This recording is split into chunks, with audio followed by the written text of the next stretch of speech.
Shalom saudara terkasih, puji nama Tuhan. Jumpa lagi dalam program Pastor Talk dari Gereja Zion Church of Christ. Saya berdoa kita semua selalu dalam penyertaan Tuhan yang sempurna. Amin. Pagi ini kita akan sama-sama belajar tentang iman. Kita baca dulu dari Ibrani 11 ayat yang pertama.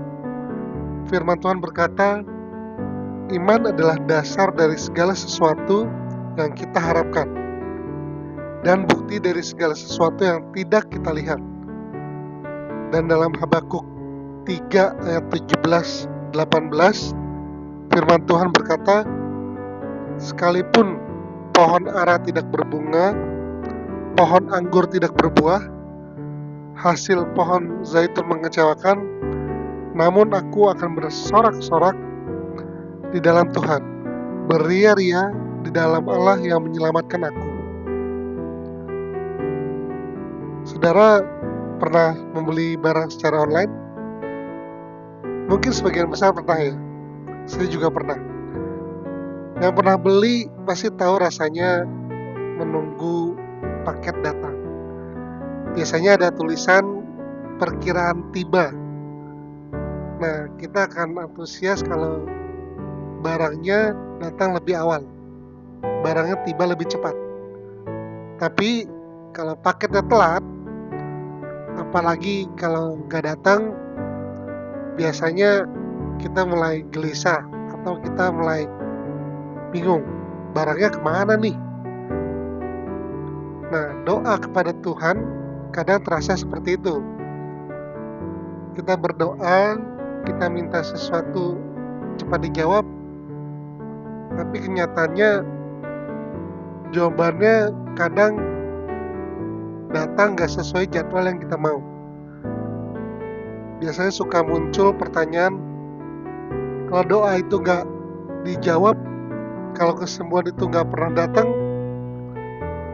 apakah kita masih mau percaya? Ada cerita seorang yang sakit parah, tubuhnya sudah lemah, tetapi setiap kali dia ditanya, dia selalu menjawab, Tuhan baik. Dia masih bisa tersenyum, bahkan menjadi berkat buat orang lain. Kalau kita di posisi dia, kita masih bisa bilang Tuhan baik. Alkitab mencatat ada pengalaman seperti itu juga. Rasul Paulus bergumul dengan yang dia sebut duri dalam daging. Paulus sudah meminta berulang kali kepada Tuhan supaya mengambil itu dari hidupnya. Tetapi jawaban Tuhan berbeda. Cukuplah kasih karuniaku bagimu, sebab justru dalam kelemahanlah kuasaku menjadi sempurna. Artinya apa? Tuhan itu sanggup menolong. Tetapi kadang Tuhan memilih tidak langsung mengubah situasi kita, karena ada sesuatu yang lebih besar yang mau Tuhan kerjakan dalam hidup kita. Saya pernah mendengar kesaksian seorang ayah yang anaknya sakit cukup parah. Dia berkata, setiap hari saya berdoa minta mukjizat, tapi mukjizat itu belum datang. Tapi entah bagaimana, kekuatan untuk menjalani hari itu selalu ada. Dan mungkin itu mukjizatnya. Saudara terkasih, kadang Tuhan tidak mengubah keadaan, tapi Tuhan selalu memberi kita kekuatan untuk melewatinya. Mazmur 73 ayat 26 firman Tuhan berkata, sekalipun dagingku dan hatiku habis lenyap, gunung batuku dan bagianku tetaplah Allah selama-lamanya.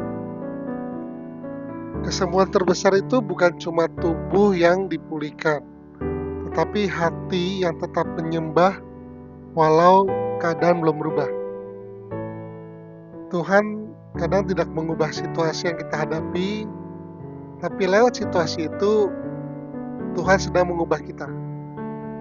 Jadi Apa yang bisa kita lakukan kalau doa kita belum dijawab, saudara? Ada beberapa langkah atau tips. Yang pertama, saudara bisa datang kepada Tuhan apa adanya, meski hati sedang kecewa atau hati sedang berat. Datang kepada Tuhan apa adanya, saudara. Lalu belajar bersyukur untuk hal-hal kecil, apapun yang masih kita miliki, apapun. Dan yang paling penting, kita tetap memilih percaya tanpa syarat.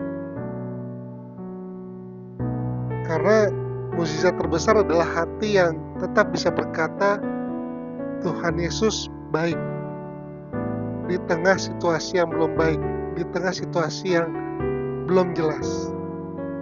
Hari ini mungkin Tuhan mau berkata pada saudara bahwa cukuplah kasih karuniamu, cukuplah kasih karuniaku bagimu. Percaya, saudara, kasih karunia itu cukup untuk membuat kita bertahan, cukup untuk memberi kekuatan, bahkan cukup untuk menumbuhkan sukacita walau keadaan belum berubah.